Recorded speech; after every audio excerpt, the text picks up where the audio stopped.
कल क्या होगा कभी मत सोचो, कल क्या होगा कभी मत सोचो, क्या पता कल वक्त खुद ही अपनी तस्वीर बदल दे।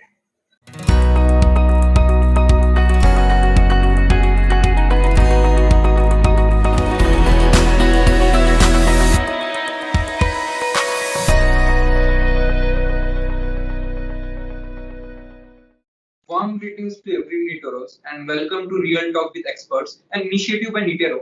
The main aim behind this initiative was to provide you with the exact facts and truths regarding the NEET preparation, regarding the preparation of many competitive exams, which are usually sugar-coated by many people. So this is your host Harsh Agrawal, one of the co-founder at Nitero.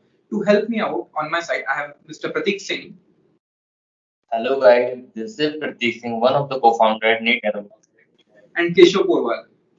Hello guys, this is Keshav Purwal. I am one of the co-founders at Nitero. So, guys, few days back, we informed you through our Telegram channel that we will be going to conduct an interview, real talk interview with one of the most influencing person, one of the most important person who had a major influence in our whole competitive exam preparatory phase. We need. Now it's time to introduce you to the person of this hour. But to be very frank, this person doesn't need any introduction in the field of inorganic chemistry. Here we have with us Master of Inorganic Chemistry, Mr. Arpit Gagrani sir, who is been teaching inorganic chemistry from last 10 years. Welcome sir.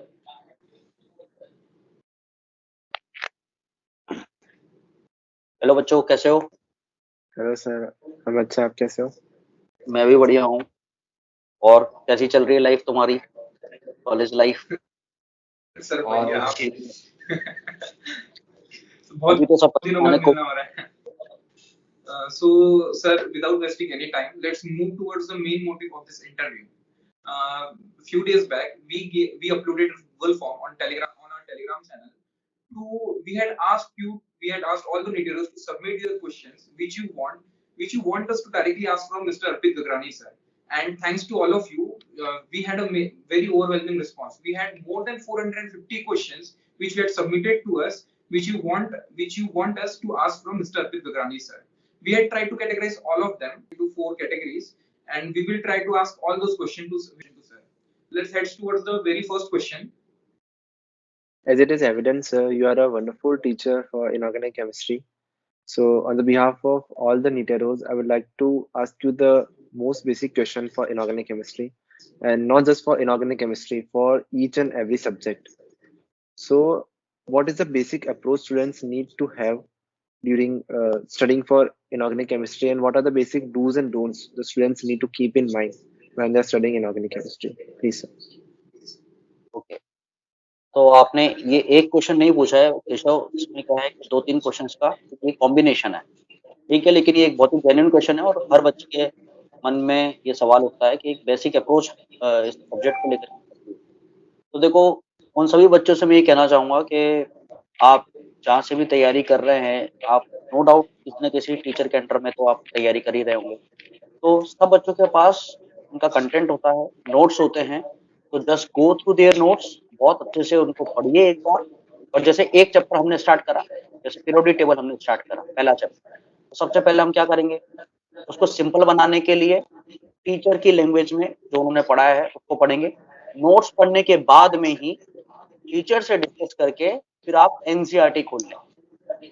NCERT का data बहुत ज्यादा important है, और खास करके 11th और 12th की NCERT में भी अगर आपको कंफ्यूजन हो तो आपको 12th की एनसीईआरटी का जो डेटा है वो ज्यादा प्रायोरिटी देनी है। एनसीईआरटी के जो इनबॉक्स क्वेश्चंस होते हैं और जो दिए हुए क्वेश्चंस होते हैं, अगर आप उनको अच्छे से कर लेंगे, लाइन टू लाइन पढ़ लेंगे एनसीईआरटी, तो आपका काम हो जाएगा और कोई लूप होल आपकी तैयारी में नहीं बचेगा। लेकिन regular touch to the NCERT is very necessary for the extraordinary preparation of inorganic chemistry. And अब आपने पूछा कि क्या ऐसी बातें हैं जो हमको फॉलो नहीं करनी है, डूज एंड डोंट्स में जो नहीं करना है आपको, वो ये है कि इधर उधर से जो डेटा कलेक्शन चलता है इनऑर्गेनिक केमिस्ट्री में, कि उस बच्चे ने मेरे को ये बोल दिया, मेरे फ्रेंड ने मेरे को ऐसा बताया, उस टीचर ने ऐसा लिख दिया। तो you need to just trust your teachers, you need to trust on your own preparation. आपको कॉन्फिडेंस रखना है, और आलतू फालतू का डेटा कलेक्शन छोड़िए इधर उधर के लिंक्स से, कहीं इंटरनेट लिंक्स पे कुछ उल्टा पुल्टा डेटा जो आता है, प्लीज एक बार अपने टीचर से जरूर कंसल्ट कर ले। ये इस बात का आपको बेहद ध्यान रखना है अपनी तैयारी करते टाइम। और हाई फाई बुक्स जो होती हैं मार्केट में अवेलेबल होती है, महंगी महंगी बुक्स जो होती हैं, उनसे दूरी बनाए रखें, क्योंकि नीट का जो लेवल है, पेपर का जो लेवल है, बहुत ही कॉन्सेप्चुअल लेवल का पेपर आता है, एनसीईआरटी के टच में आता है, तो इतना कोई अपन को ऑर्डिनरी कुछ करना नहीं है, बहुत ही लिमिटेशंस में रह करके काम करना है। Thank you, sir. Sir, coming to next question. Sir, as we know that inorganic chemistry is a very volatile subject. We have to learn so many data, orders, and different chemical reactions, especially in P block and D block. Sir, please help our students to tackle this problem. ये it's a good question, और ये मैं बच्चों को भी class में ये बोलता हूँ, क्योंकि बच्चों के मन में क्वेश्चन आता है और वो पूछते हैं। देखो, इनऑर्गेनिक की स्टार्टिंग जो होती है बहुत ही प्यारे प्यारे चैप्टर से होती है, पीरियोडिक टेबल, केमिकल बॉन्डिंग में बड़ा मजा आता है बच्चों को, वाह सर मजा आ रहा है, कहानियां सुनने में मजा आ रहा है, ट्रिक्स जानने में मजा आ रहा है। लेकिन उसके बाद जब रिएक्शंस आने लगती हैं, एस ब्लॉक पी ब्लॉक जब स्टार्ट होता है, तो बच्चा उससे थोड़ा सा दूर होने लगता है। उसका कारण है उसमें याद करने का भी काफी कुछ होता है। टीचर्स की बात सुनते तो बेटा ये रिएक्शन है, इसको थोड़ा सा याद भी रखना, तो इतना कितना ध्यान रखना, इतने कितने सारे पॉइंट, क्योंकि पीरियोडिक टेबल और केमिकल बॉन्डिंग को मिलाकर के भी काफी सारे एक्सेप्शंस हो चुके होते हैं। अब ब्लॉक जैसे ही आ गया, तो ब्लॉक एक तो चैप्टर बहुत बड़ा बड़ा है, P block, D block, F block, और उसके साथ साथ में उसको याद करने का भी काफी कुछ है। तो इसके लिए बेहतर तरीका यह है कि आपको बार बार पढ़ना पड़ेगा उसको टिल दी एंड।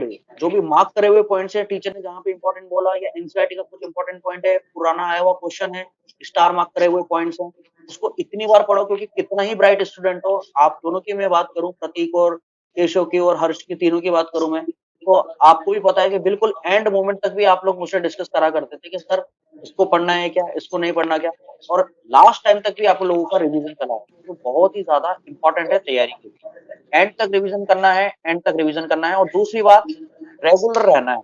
अगर आपने कोई चैप्टर स्टार्ट करा और बीच में बड़ा टाइम गैप दे दिया और फिर बाद में लेकर के फिर बैठे, तो आप घबरा जाओगे, टेंशन में आ जाओगे, और सिंपल सा चैप्टर भी आप लोगों के लिए डिफिकल्ट बन जाएगा।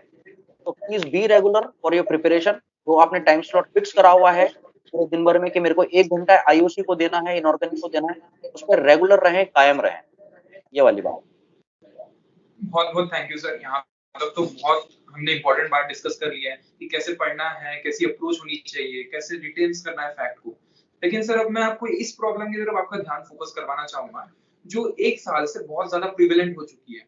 लॉकडाउन का पीरियड और कोविड एरा, ये जब से आया है बहुत सारी फैमिलीज ने, बहुत सारे बच्चे ने बहुत सारे डिफरेंट डिफरेंट चैलेंजेस फेस किए हैं। कई फाइनेंशियल प्रॉब्लम से गुजर रहा है, कोई मेंटल प्रॉब्लम से गुजर रहा है। और सर जो एस्पिरेंट्स जो इस एज में, हम लोग जिस एज में, ये एज बहुत ज्यादा अनसर्टेनिटी से भरी हुई है।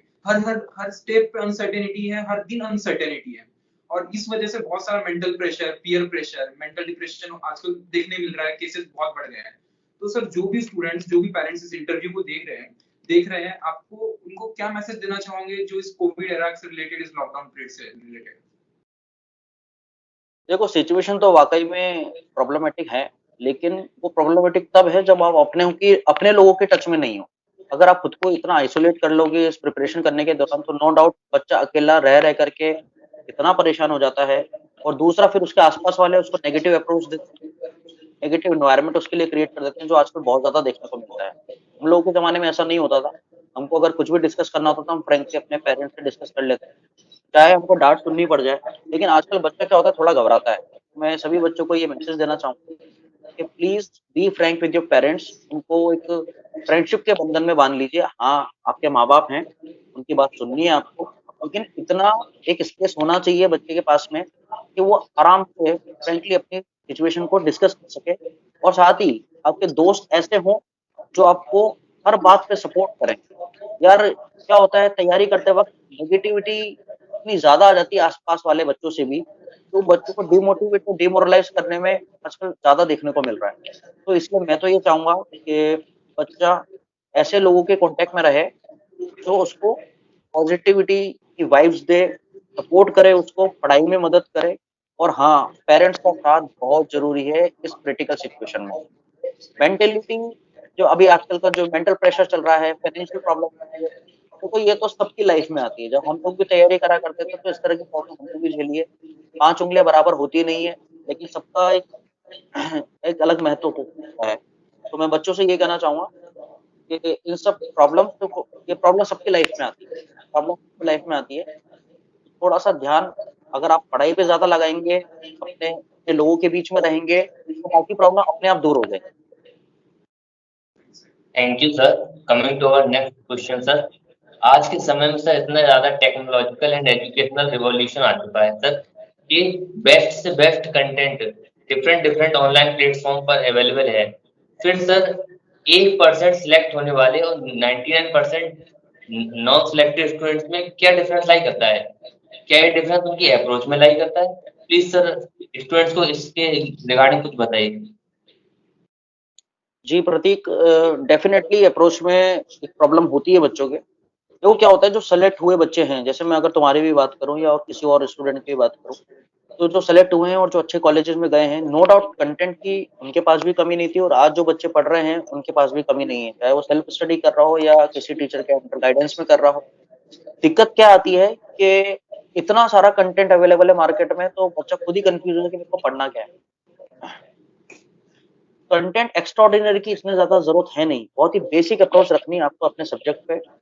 एनसीईआरटी के टच में रहें, नोट्स जो आपको दिखाए गए हैं कोचिंग में या अपने टीचर से जो आपने पढ़ा है उनके टच में रहें, तो वो भी मोर देन इनफ हो जाएगा। तो हाईफाई लेवल की बुक से उनसे दूर रहें, मैं बार बार यही बात बोलूंगा। और एनसीईआरटी पे इतना फोकस करें कि आपको जो लूप होल्स है छोटे छोटे बनने वाले, वो ऑटोमेटिकली डिलीट हो जाएंगे आपकी तैयारी। ये है बात। 11th और Thank you, 12th sir. के एनसीईआरटी में प्लीज फोकस ऑन 12th के एनसीईआरटी। जो डेटा है वो आपका नीट में बहुत ही हेल्पफुल रहेगा और टॉप प्रायोरिटी पे वही रहेगा। At last, I would like to say thank you to Arpit sir, who on such a small notice has accepted our request to guide all of the Niteros. I would like to say thank you to Niteros for sparing some of their valuable time for watching this real talk. We hope that this will clear all your doubts about the basic approach for inorganic chemistry, basic do's and don'ts, how to retain the facts and concepts, where do we basically lag during our preparation, how to stay positive, and this will definitely help you boost up your preparation, specifically for the inorganic chemistry. All the best, stay safe, stay tuned. Do let us know in the comment section if you like the real talk session and if it did benefit you in any way. Thank you.